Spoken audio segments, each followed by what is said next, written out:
सभी मित्रों को राधे राधे, जय श्री कृष्णा। आपने हमारा YouTube चैनल देखना शुरू कर दिया है। सभी दर्शक बंधुओं से निवेदन है कि वीडियो के अंत तक बने रहें। आज एक भूखे कौवे की 4 ज्ञानवर्धक बातें हैं जो शायद आपके जीवन में बहुत काम आएंगी। मित्रों, चाहे भूखे मर जाना, कितने भी संकट से जूझना, लेकिन 4 व्यक्तियों से कभी भी मदद मत लेना। जी हाँ मित्रों, आपका ज्यादा समय बर्बाद ना करते हुए डायरेक्ट टॉपिक पे बात करता हूँ। एक जंगल था। एक समय ऐसा आया कि एक जंगल में सूखा पड़ गई। सभी जीव जंतु जंगल में से निकल करके भाग गए, लेकिन एक कौवा और एक कौवी का एक जोड़ा एक सूखे वृक्ष की डाली पे बैठा हुआ था। मित्रों, 2-4 दिन हो गए, उस जोड़े को खाने के लिए अन्न का दाना नहीं मिला, कहीं पर कोई शिकार नहीं मिली। अब कौवा और कौवी बैठे हैं, विचार करते हैं कि अब तो भूखे ही मरना पड़ेगा, क्या करें। तब तक कौवी क्या देखती है कि एक लोमड़ी एक छोटा सा मांस का टुकड़ा अपने मुंह में दबाए हुए आ रही है। जैसे ही उस वृक्ष के नीचे लोमड़ी बैठती है तो ऊपर से कौवी ये कहती है कि बहन, आज हमें 4 दिन हो गए, हमने कुछ खाया नहीं है, हमें कुछ खाने के लिए नहीं मिला है। अगर तुम इस टुकड़े में से थोड़ा सा मुझे दे दो तो मेरी भूख मिट जाएगी, मेरे प्राण बच जाएंगे। लोमड़ी ने जैसे ही उस कौवी की बात सुनी, लोमड़ी बड़ी चतुर चालाक थी। लोमड़ी सोचने लगी, ये बात ठीक रही, ये टुकड़ा तो इतना छोटा सा है, लेकिन ये कौवी बड़ी है। अगर ये टुकड़ा लेने के लिए नीचे उतरेगी तो मैं इसका शिकार कर लूंगी। लोमड़ी ने सिर हिलाया, जवाब दिया, क्यों नहीं, आ जाओ बहन, नीचे आ जाओ, हम तुम दोनों आधा आधा करके खा लेंगे। जैसे ही कौवी ऊपर से वृक्ष से नीचे के लिए चल ही रही थी, तब तक कौवा कहने लगा, कहाँ जा रही हो तुम? अरे तुम पागल हो गई हो, अगर तुम इसे मांस का टुकड़ा लेने के लिए इसके पास में जाओगी तो ये तुम्हारी शिकार कर लेगी। कौवी कहती है, नहीं, उसने मुझे वचन दिया है, वो मेरी शिकार नहीं करेगी, ऐसा नहीं होगा, मुझे जाने दो, मुझे भूख लग रही है। तो कौवा कौवी से कहता है कि मैं तुम्हें एक कहानी बताता हूं।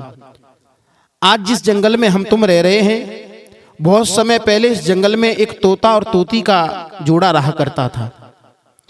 और तोता और तोती एक वृक्ष की खो में रहते थे, लेकिन उसी वृक्ष की जड़ में नीचे एक सर्प रहा करता था। तो तोती अपने अंडे को जन्म देती, लेकिन वो सर्प निकल करके उसके जैसे ही अंडों में से बच्चे निकलते तो उन बच्चों को खा जाता था। 1-2 बार नहीं, 2-4-6 बार ऐसा हो गया। जैसे ही बच्चे चूजे निकलते हैं उस अंडे में से, सर्प निकल करके खा जाता है। तो एक दिन तोता और तोती वृक्ष की डाल पे बैठे हुए रो रहे थे। उसी समय एक जल काग आया और जल काग ने आकर के ये कहा है तोते से कि भैया तुम क्यों रो रहे हो, आखिर कोई मेरे लायक काम हो तो बताओ। तो सारी बात बताता है। तोता कहता है कि हम बड़ी मुसीबत से बच्चे पैदा करते हैं, और लेकिन ये सर्प निकल करके हमारे बच्चों को खा जाता है, हम कुछ कर भी नहीं पाते हैं। तो जलकाग कहता है, चलो कोई बात नहीं, हम ये तुम्हारी चिंता का निवारण करा देंगे, तुम हमारे साथ समुद्र तक चलो। अब तोता और तोती और जलकाग तीनों समुद्र के पास में जाते हैं मछलियां लेने के लिए। तोती कहती है कि मछलियां हम तो खाते पीते नहीं, हम क्या करेंगे इसका? बोले, खानी नहीं है, केवल लेके चलो। मित्रों, जलकाग ने जैसा कहा तोता तोती वैसा करते गए। समुद्र में से छोटी छोटी मछलियों को पकड़ा, अपनी चोंच में दबा करके लाए, और थोड़ी दूरी पर एक नेवला गुफा बना करके रहा करता था। तो जलकाग ने क्या किया, एक तो मछली डाल दी नेवला की गुफा पे। धीरे धीरे थोड़े थोड़े जगह के अंतर से मछली को डालते चले गए तोता और तोती और वो जलकाग। और जहां सर्प का बिल था वहां पर जाकर के एक मछली डाल दी। अब जैसे ही जलकाग निकला, जलकाग कहने लगा, वाह प्रभु, आज तो बड़ा तुम्हारी कृपा है जो मेरे घर पे ही मुझे भोजन मिल गया। अब जैसे ही मछली को खाया और नजर आगे बढ़ाई तो क्या देखा कि थोड़ी दूर पे एक और मछली है, उसे भी खाया और आगे देखा और एक और मछली है। तो ऐसे धीरे धीरे करके जहां पर जो सर्प का बिल था वहां तक मछली पड़ी हुई थी, वहां तक नेवला पहुंच गया। और इस बात को आप लोग जानते हैं, नेवला और सर्प की बड़ी दुश्मनी है। नेवला 2 मिनट में सर्प को काट देता है। जैसे ही नेवला सर्प के द्वार पे पहुंचा तो नेवले ने वो भी मछली खा ली, लेकिन विचार किया कि आखिर इस बिल में क्या है, इसमें देखता हूं, शायद 2-4 मछलियां इसके अंदर हों। जैसे ही नेवला जाता है तो नेवला उस सर्प को निकाल लेता है और उस सर्प को निकाल करके उसे काट देता है, मार देता है। लेकिन तोता और तोती और वो जलकाग उस दृश्य को देख रहे हैं। तोती ने जैसे ही देखा, तोती हंसने लगी। तोती कहती है बड़ा अच्छा हुआ, आज हमारा संकट कट गया। और तोती कहती है नेवला से कि तुम्हारा बहुत बहुत धन्यवाद है जो आपने हमारे संकट को काट दिया, ये सर्प हमारे बच्चों को खा जाता था। लेकिन नेवला बड़ा चालाकी से ये कहता है कि अरे धन्यवाद इतनी दूर से ही करती रहूंगी कि पास में आऊंगी। जैसे ही तोती जाती है उस नेवला के पास में तो नेवला तोती की भी शिकार कर देता है। कौआ कह रहा है कि सुन कौवी, जिस तरीका से तू आज लोमड़ी के पास में जा रही है उसी तरीका से धोखे से तोती पहुंच गई थी नेवला के पास में और उसने उसका शिकार कर दिया। अगर तू मेरी बात नहीं मानेगी तो ये लोमड़ी भी तेरा शिकार कर जाएगी। तो कौवी की आंखें खुल गईं। जी हाँ मित्रों, आज की कहानी बड़ी प्रेरणादायक है।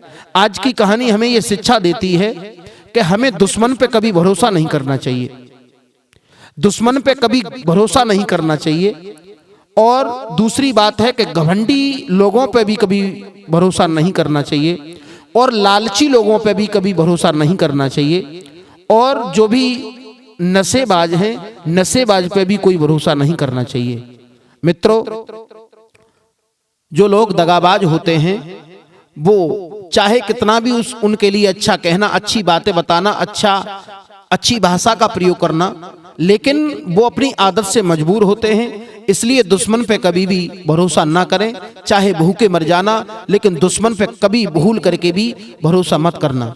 जी हाँ मित्रों, अब मैं मिलता हूं किसी और कहानी के साथ। सभी भाइयों से, सभी दर्शकों से निवेदन है, यदि आप हमारे चैनल पर नए हैं तो सब्सक्राइब कर दें, बेल आइकन को दबा दें, क्योंकि बहुत परिश्रम करने के बाद में हम आपके पास तक कहानी को लेकर के आते हैं। आपका एक सब्सक्राइब हमारे लिए बहुत ही उत्साहवर्धक होता है। सभी मित्रों को राधे राधे। हो सके तो ये कहानी अपने यार दोस्त मित्रों के साथ में, भाइयों के साथ में शेयर करें। धन्यवाद।